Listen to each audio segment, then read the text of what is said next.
Donne-moi ton cœur, baby, ton corps, baby. Donne-moi ton bon vieux funk, ton rock, baby, ta soul, baby. Los registros acásicos es, como lo dice la palabra, un registro, una grabación de aquello que hemos vivido y que hemos vivido en todas nuestras vidas. Y es un compendio de nuestra historia a nivel energético. Si nosotros lo viéramos en un símil de hoy en día, podríamos decir que es una gran biblioteca donde está llena de libros y cada libro corresponde a un ser humano del planeta. Y cada libro es mi historia. Y no mi historia solo de esta vida, sino que de todo mi recorrido desde la primera vez que mi alma encarnó en este planeta.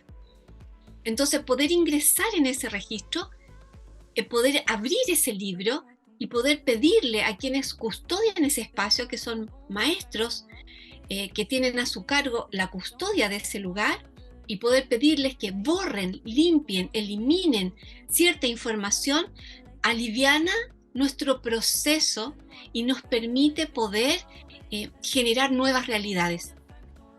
Si partimos de la base que nuestra realidad se genera a partir de lo que está dentro de nosotros, de estos registros, de estas memorias, de estos programas, acuerdos, contratos que hay con nuestra alma a lo largo de nuestras vidas, y nuestra realidad se genera a partir de toda esa información que está dentro de nosotros, para que la podamos ver y para que podamos resolver y para que podamos reformularla.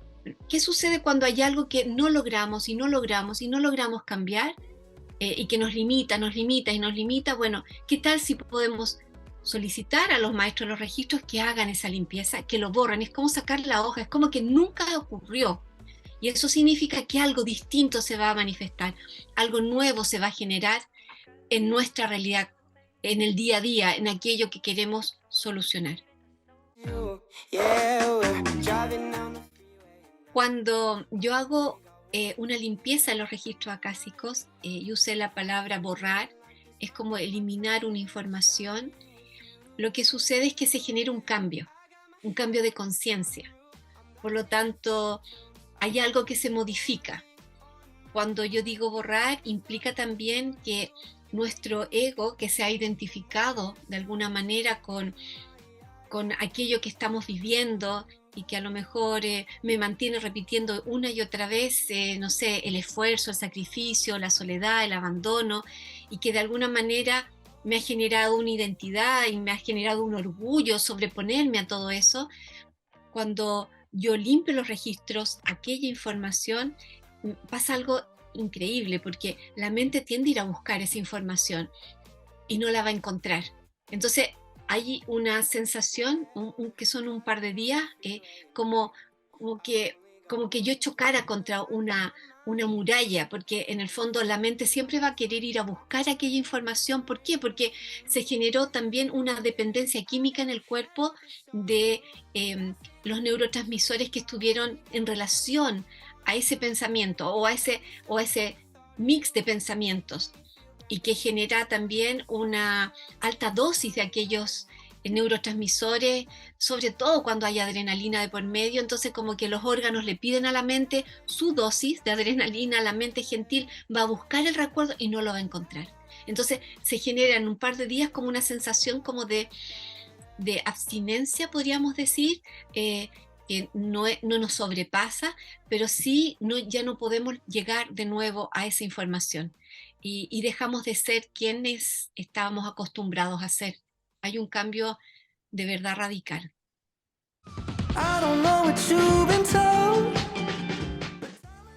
Cuando una persona vive una experiencia que para ella o para él es traumática, ¿qué significa traumática? Significa que nuestro sistema nervioso no es capaz de sostener esa experiencia, ¿ya? Entonces, lo que es traumático es relativo a la persona, a la circunstancia, y además habérselo vivido en soledad. Bueno, cuando uno vive un trauma, sea cual sea su intensidad, nuestra mente lo que tiende a hacer es como a olvidar, a bloquear, a negar, a evadir. Es algo así como que nuestra alma se saliera un poco del cuerpo para no conectar con aquello. Y es una manera de autodefensa muy sabia de nuestro cuerpo para mantenernos vivos. Cuando nosotros limpiamos en los registros acásicos un trauma, de alguna manera tenemos que hacer un poquito el camino de llegar a esa experiencia para poder verbalizarla, para poder ver todos los aspectos que están en relación, hacerlo con mucha dulzura, con mucho amor, para no retraumatizar a la persona, pero sí para poder pedir directamente, concretamente y específicamente a los maestros de los registros qué es lo que pedimos que sea eliminado. Pero cuando pedimos que algo se elimine, antes lo estamos viendo, ya no lo estamos negando, ya no nos estamos evadiendo porque sabemos que nos genera un dolor, sino que tenemos la confianza que vamos a atravesar el dolor para luego soltarlo definitivamente. Y esa es la diferencia cuando uno limpia los registros, alguna situación que para nosotros fue muy fuerte, a aquello que nosotros por naturaleza vamos a tratar de bloquear o negar para no volver a conectar con ella. Pero que eso no significa que no siga estando en nuestro inconsciente y que no significa que no se nos siga mostrando en realidades concretas en el día a día. Cuando yo logro limpiarla en los registros, ya no se me muestra en ese cotidiano. Hay algo que cambia más de raíz, más sustancial. Cuando uno quiere limpiar en los registros acásicos, es algo así como cuando uno quiere sacar la maleza que tiene en el patio. Entonces uno tiene dos alternativas. O yo la saco de raíz para que no vuelva a brotar, o yo la corto. Cuando yo la saco de raíz, ella no vuelve a brotar, pero para yo poder sacarla de raíz tengo que verla. Pero además verla como un proceso de aprendizaje, en el sentido de que todo lo que vivimos son posibilidades de evolución. No es bueno ni malo, por más duro y doloroso que sea. Yo sé que eso nos cuesta mucho entender por qué esta situación tan dura, tan dolorosa, tan fuerte, ¿cómo la pude haber generado yo? Pero en general lo que nos pasa es que tendemos a negar aquello, pero cuando lo integramos y nos damos cuenta que aquello nos ha permitido un proceso de crecimiento y yo después voy y lo saco de raíz, incorporo ese crecimiento en mí, esa evolución. Por lo tanto, cuando yo recuerde o tenga pensamientos o instancias que me lleven a aquel momento, ya mi emoción no va a estar asociada a eso. Entonces voy a poder mirar esta experiencia desde afuera. Y cuando yo miro desde afuera puede haber un aprendizaje. Cuando yo corto algo, en vez de sacarlo de raíz, eso vuelve a brotar y se va a mostrar una y otra vez, aunque yo lo corte, en otras palabras, lo niegue, lo bloquee, lo evada, lo evite, me aleje, tome distancia. Eso va a estar ahí porque lo que quiere es que yo lo saque de raíz. Y entonces una hermosa herramienta, muy amorosa, para poder sacar de raíz es la limpieza a través de los registros acásicos. Bert Hellinger, cuando desarrolla esta herramienta maravillosa que son las constelaciones familiares, él habla de algo que para mí es fundamental, que él llama las órdenes del amor. Y a mí me resonó mucho este concepto porque la palabra orden para nosotros en la habla hispana tiene dos significados. Uno, ordenar, poner todo en su orden, todo en su lugar. Y otro, dar una instrucción. Entonces, eso está sucediendo al unísono. Entonces, cuando yo logro ordenar lo que sucedió, logro ordenar los motivos, logro ordenar en amor aquello que estoy experimentando y lo reformulo, paralelamente estoy dando una orden al universo que aquello se ordene, que aquello se logre una armonía y se convierta en algo virtuoso. Y eso lo encuentro maravilloso. Por eso para mí este concepto órdenes del amor tiene esa potencia dentro. Yo ordeno, aclaro, coloco todo en su sitio, dejo de ser la víctima, deja de haber un victimario y además estoy dando esa instrucción al universo que se confabula siempre a nuestro favor para que eso se haga una realidad.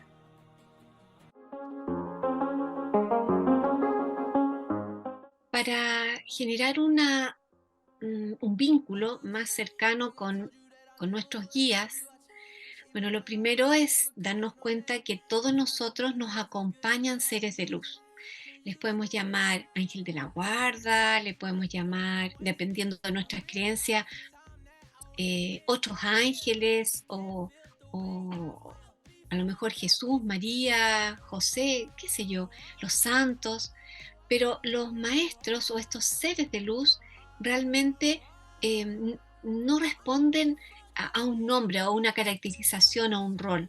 Son seres de luz que están más desarrollados, que tienen un proceso evolutivo mayor al nuestro y que siempre nos acompañan, y que en el silencio interno los podemos sentir y nos podemos conectar con ellos.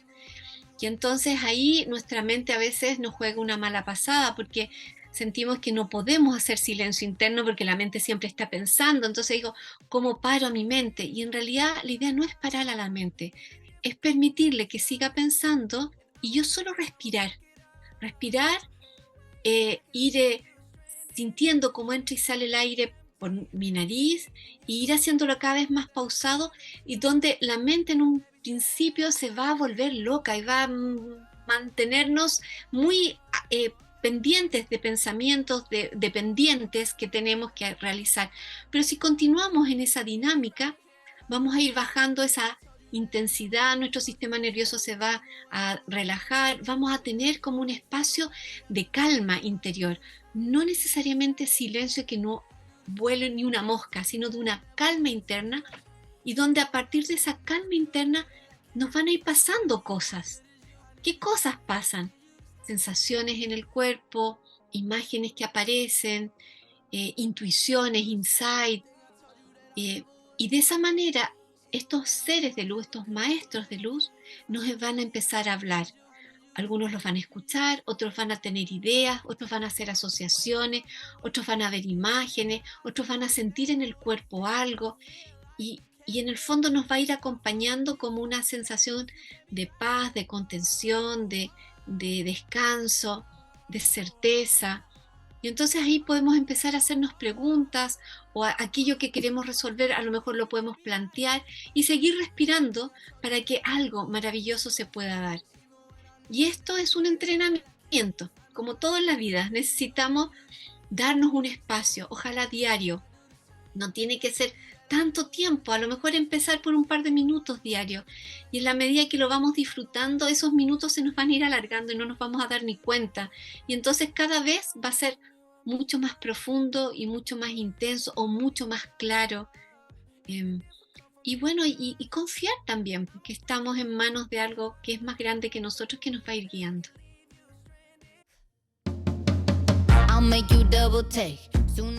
Nos suele suceder que queremos manifestar algo, queremos hacer un cambio en nuestra vida, queremos más abundancia, más, no sé, abundancia en todos los aspectos, relaciones, dinero, trabajo, oportunidades, pareja, amistades, qué sé yo, viaje.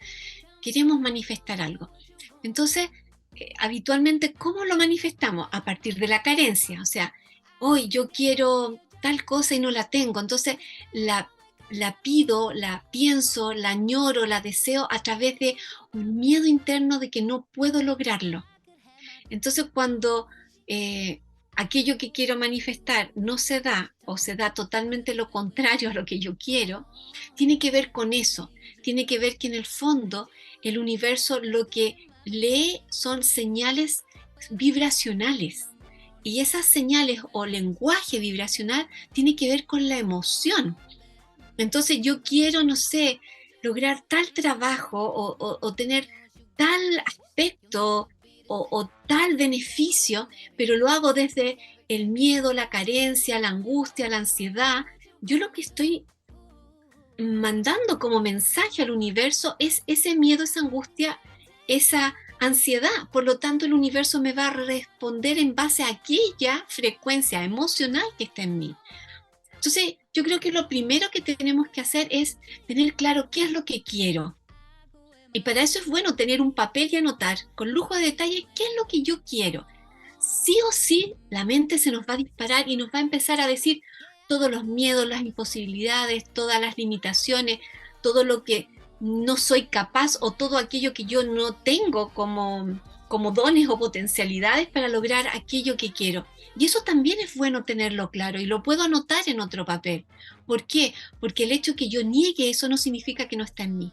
Y es eso que yo he querido negar, ocultar, es aquello que yo le tengo que poner luz y eso implica verlo, aceptarlo, a lo mejor tratar de buscar de dónde viene, cuándo lo aprendí, cuándo lo grabé en mí.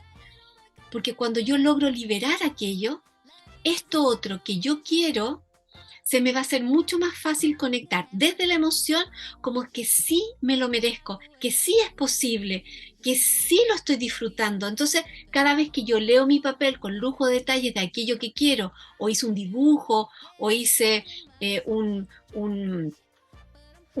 mapa conceptual con imágenes, con frases, subrayé de aquello que yo quiero lograr, se me va a hacer mucho más fácil decir sí, es posible. Y entonces también luego permitirle al universo que esto que yo ordené dentro de mí, emocionalmente, con palabras, con imágenes, mentalmente, qué es lo que yo quiero lograr, también hay un orden emocional dentro de mí. Entonces se genera una instancia muy potente porque eso el universo lo toma como una información y va a ir moviendo las piezas para que aquello en su minuto se manifieste para nosotros.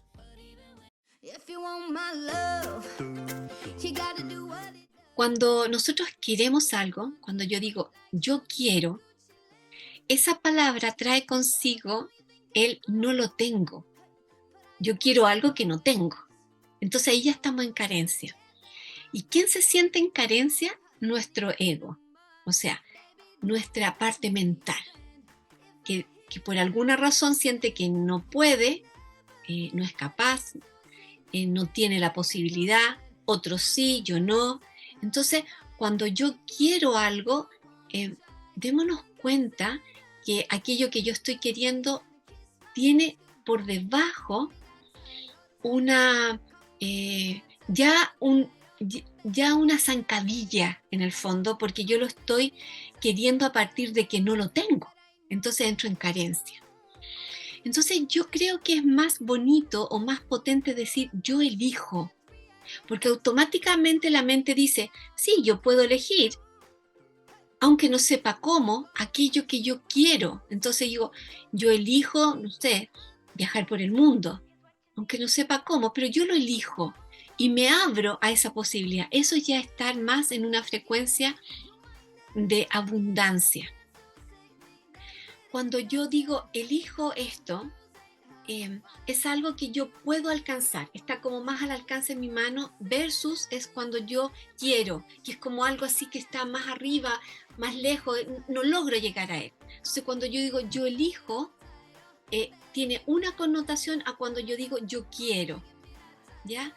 Y entonces cuando además yo digo yo elijo esto, aunque no sepa cómo, también mi mente suelta esa sensación de decir, ¿cómo lo voy a lograr? No soy capaz. ¿Cómo le permito, en este caso a Paulina, que consiga aquello que quiere? Y entonces, ¿qué le pasa a la mente? Se estresa y automáticamente entra en una sensación de carencia y de ansiedad que baja la frecuencia. Entonces, el mensaje que estoy dando desde la emoción al universo es esa carencia, esa imposibilidad, eso difícil, eso complicado, y claro, qué es lo que se me va a generar en el día a día en relación a aquello que yo deseo, es lo difícil, lo complicado, lo obstruido. Por lo tanto, decir yo elijo tiene una connotación distinta a decir yo quiero. Y cuando logramos verbalizarla, ustedes mismos dentro van a sentir la diferencia, como una diferencia emocional energética. Hay otra instancia que es súper importante entender y que son como juegos de palabras. Que, por ejemplo, muchas veces yo digo, estoy buscando trabajo. Entonces, busco y busco trabajo y no encuentro trabajo. Bueno, pero ¿qué está sucediendo? Que ¿cómo voy a encontrar si lo que yo estoy manifestando es la búsqueda? Entonces, si yo quiero un trabajo, yo debiera ya desde la verbalización decir yo estoy encontrando un trabajo, no buscándolo. Porque si lo encuentro, ¿qué pasa con la búsqueda? Se acaba y mi instrucción es búsqueda. ¿Ok? Por ejemplo, si yo también quiero resolver un problema con, no sé, mi pareja, mis hijos, mis padres, entonces yo digo, me gustaría tener una buena relación con mi hijo, por decir. Entonces, para tener una buena relación, primero tengo que tener una mala relación, porque si no, ¿cómo la hago buena?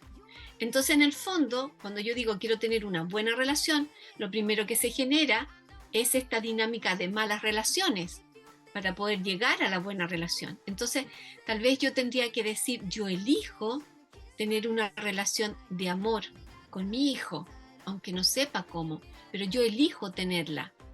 Y de esa manera algo empieza a ordenarse de otra manera.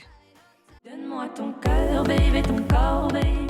Para poder estar en tiempo presente, en el aquí y el ahora, una de las claves es el cuerpo físico. El cuerpo es el que nos permite sentirnos vivos aquí. La mente es la que nos lleva para el futuro, nos lleva para el pasado, pero el cuerpo nos permite estar aquí.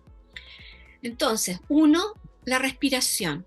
O sea, es muy importante porque si yo logro mantener una respiración consciente, implica darme cuenta que estoy respirando, automáticamente me trae a tiempo presente. Si además de esa respiración consciente, a lo mejor yo cierro mis ojos y hago un escaneo interno de mi cuerpo, cómo se está sintiendo mi cuerpo, desde si me aprieta o no la cintura del pantalón, si los zapatos están cómodos o no, si siento el estómago distendido o estoy inflamada, si tengo carraspera en la garganta, si hay tensión en mis hombros, si mi mente está vuelta loca. El solo hecho de darme cuenta, sin hacer cambios, sin enjuiciar, sin alterar nada, solo observar, me trae a tiempo presente. Entonces, cuando yo logro tener esos espacios conmigo misma en tiempo presente, yo ya estoy aquí, entonces ya la mente cambia, porque deja de pensar en aquello que me llevaba al futuro, deja de pensar en aquello que estaba en el pasado y se centra en el aquí y el ahora. Las personas en nuestras vidas son un espejo. Y esto viene de las leyes universales que nos rigen, donde todo lo que es adentro es afuera o lo que es arriba es abajo, que son una de las tantas leyes universales que rigen esta realidad que nosotros vivimos. Significa que las personas que llegan a nuestras vidas, algunas de manera transitoria y otras de manera más estable, nos hacen sentir, o sea, nos activan emociones.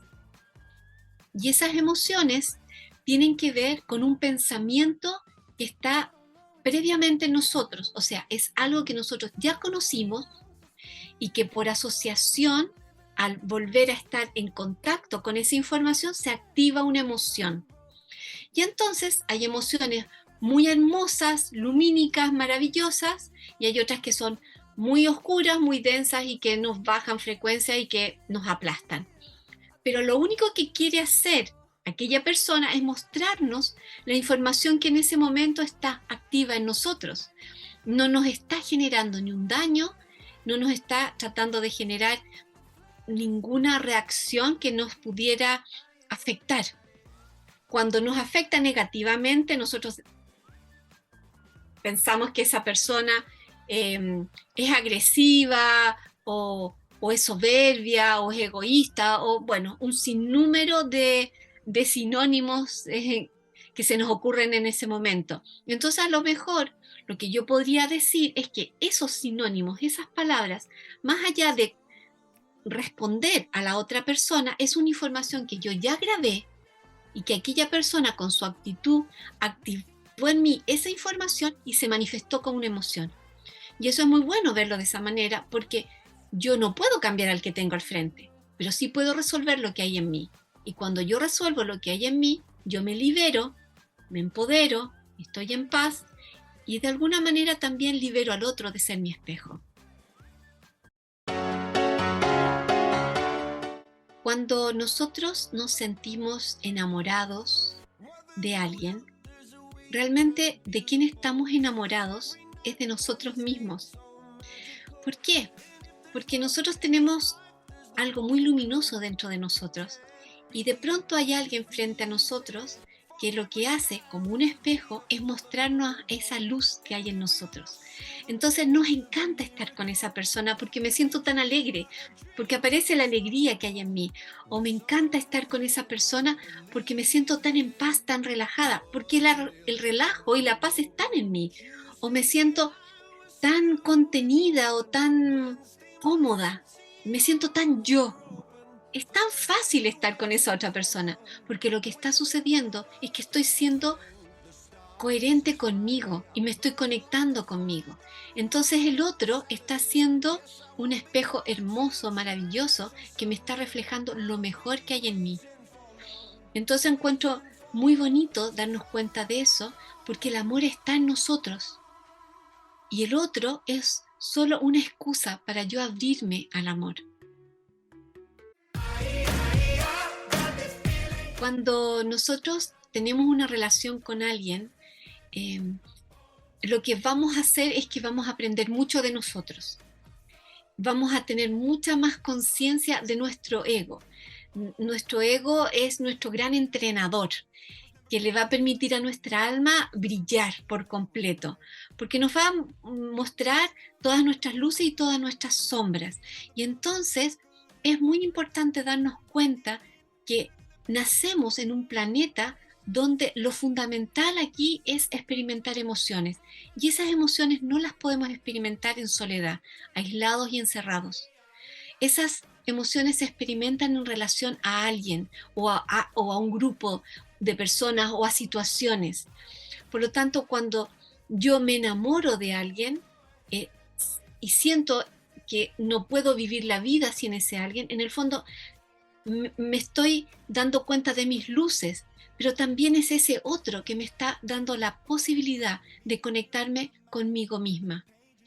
¿Y qué sucede? Que después de un tiempo, ese otro también empieza a mostrar sus propios aspectos que empiezan a activar otras áreas mías que a lo mejor ya no son tan luminosas y yo ya me empiezo a desilusionar, a frustrar, a enojar, a llenar de ansiedad, a pelear, a tomar distancia, pero en el fondo no es que haya dejado de amarme o de sentir que el otro me está aportando algo hermoso en mi vida, que es mi propia luz, sino que estoy comenzando a ver también otros aspectos míos que ya no son tan luminosos. Estamos en dualidad y estar en dualidad significa que para que haya luz debe haber sombra, si no, no se sostienen. Para que haya alegría debe haber tristeza, para que haya abundancia debe haber carencia. Y todo eso es información que está en nosotros, no afuera de nosotros. Entonces, tratemos de no hacer responsable al que tenemos al frente de todo eso que decimos malo que nos está pasando, sino que solo nos está informando. Y tampoco le entreguemos todo nuestro poder a aquel que está al frente, con el cual nos sentimos tan enamorados, porque él solamente o ella no está mostrando la luz de nosotros, por lo tanto es nuestra responsabilidad mantener esa luz y mantener ese amor vivo.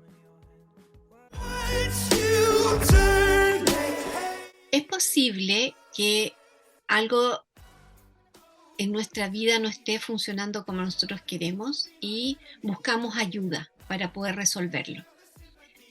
Y en esa instancia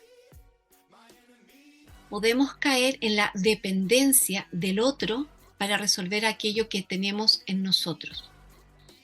Como si el otro tuviera la varita mágica, supiera el camino o supiera más bien las claves para abrir todas esas puertas que yo no soy capaz de abrir. En una primera instancia sí, es así, porque por algo yo no he podido hacerlo sola o solo. Pero también es importante darse cuenta que todas las respuestas están en nosotros. Nosotros tenemos esa sabiduría. Y entonces es sumamente importante que quien nos acompaña en un proceso terapéutico nos ayude también a activar ese poder en nosotros para que podamos resolver por nosotros mismos. Porque es la única manera que podamos caminar por la vida. Desde que nacemos hasta que desencarnamos o morimos, vamos a transitar por emociones, vamos a transitar por un proceso de conocernos a través de la dualidad y de esas emociones y de esos pensamientos grabados en nosotros. Entonces, si logramos aprender cómo funciona la mente, cómo se activan las emociones, cómo nos afectan, qué tiene que ver nuestras historias, nuestros ancestros, qué tiene que ver nuestras vidas pasadas, qué tiene que ver nuestro cuerpo, cómo nos habla. Aunque no sepamos literalmente qué es la información, ya vamos a poder sentir que nosotros somos capaces de hacerlo por nosotros mismos. Y tal vez ahí solo vamos a pedir ayudas puntuales y específicas. O a lo mejor las herramientas que nos entregó el terapeuta las vamos a poder reactivar y vamos a poder darnos un salto de conciencia, vamos a poder darnos cuenta que sí somos capaces y eso nos hace sentir tan contentos, tan felices, que ya eso va a equilibrar tal vez todos aquellos aspectos que ya no estaban en esa frecuencia tan luminosa. Cuando comenzamos un proceso terapéutico, muchas personas quieren saber cuánto tiempo va a durar, cuántas sesiones hay que hacer. Y eso es relativo a la persona, porque tiene que ver con el proceso individual que está viviendo ese ser humano. Tiene que ver con su historia, tiene que ver con sus resistencias, tiene que ver con su nivel de conciencia, tiene que ver con su conexión consigo mismo. Por lo tanto, a priori uno no puede decir como una fórmula, esto dura tanto y se va a hacer de esta manera y vamos a replicar este protocolo, porque cada persona es única. Por lo tanto, no hay un protocolo único. Hay un proceso, hay un recorrido, hay una lógica en el recorrido, pero no hay un protocolo para todos por igual.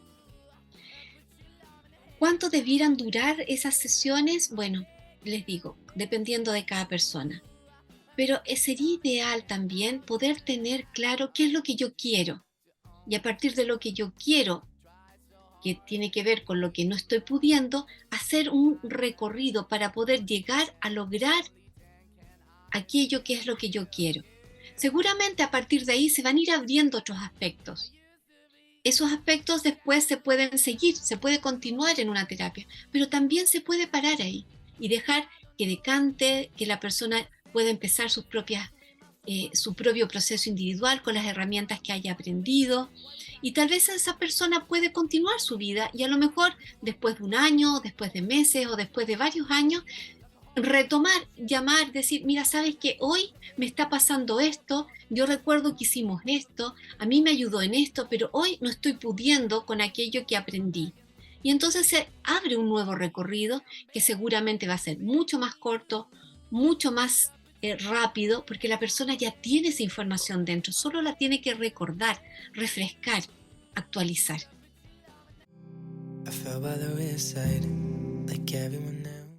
Me gustaría compartirles una experiencia concreta de una constelación familiar que siento que es muy gráfica y fue muy hermosa, porque además ella nos llevó a otras 2 constelaciones más donde el proceso de sanación de la persona fue muy lindo. Esta es una señora mayor que con muchos dolores en la cadera, que no podía caminar y estaba en cama. Por lo tanto, poder ir al baño, ducharse, poder vestirse, todo dependía de otros. Entonces nos reunimos a constelar. Como ella no podía constelar, no se podía parar, estuvimos en su casa y en su dormitorio lo hicimos y su hija la representó a ella y empezamos a hacer esta constelación entre las dos, entre quien representaba a esta señora y yo. Y en esa constelación salió algo muy bonito, porque apareció su padre y apareció la relación de su papá con su mamá. Y apareció una dinámica de mucha tensión donde ella, cuando niña, no podía ir donde su papá.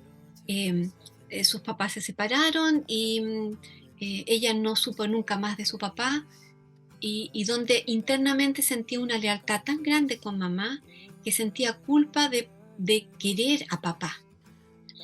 Entonces, cuando en esta constelación se logra ver esa dinámica y papá y mamá logran hablar, aclarar, ordenar su vínculo, y en algún minuto esta niña que era la adulta, esta señora mayor que quería resolver su tema de la cadera, puede ver eso, puede ver esta dinámica de papá y mamá, y puede de alguna manera sentir el permiso de mamá para poder ir donde papá. Fue algo muy hermoso para ella. Como quedó muy cansada, dejamos hasta ahí la constelación, la cerramos, pero ya a los 2 días ella empezó a sentirse más aliviada, con mayor movilidad. El dolor disminuyó en el momento, dejó de sentir dolor. Había un dolor leve que todavía quedaba, pero ese dolor invalidante disminuyó. Pero ya a los 2 días que pudimos hablar, ella ya podía levantarse. Ya no necesitaba ayuda para ir sola al baño, algo que esa autonomía de poder ducharse sola le daba mucha tranquilidad. Nos volvimos a reunir a la semana siguiente y volvimos a constelar porque ese dolor se empezó a hacer cada vez más específico. Ya no eran las 2 caderas, sino que era solo una cadera, y ese dolor se había irradiado hacia el nervio ciático. Entonces empezamos a trabajar ahí y pudimos hacer una constelación muy hermosa donde nuevamente apareció papá y mamá, pero quienes aparecieron ahora fueron, por el lado de mamá, sus abuelos, vendrían a ser los abuelos maternos. Y ahí se hizo un movimiento muy lindo en el cual había una relación, una repetición de un patrón donde su madre repetía algo en relación a sus padres y donde ella estaba repitiendo algo también que tenía que ver con su mamá y que tenía que ver con esta dinámica con el padre, digamos.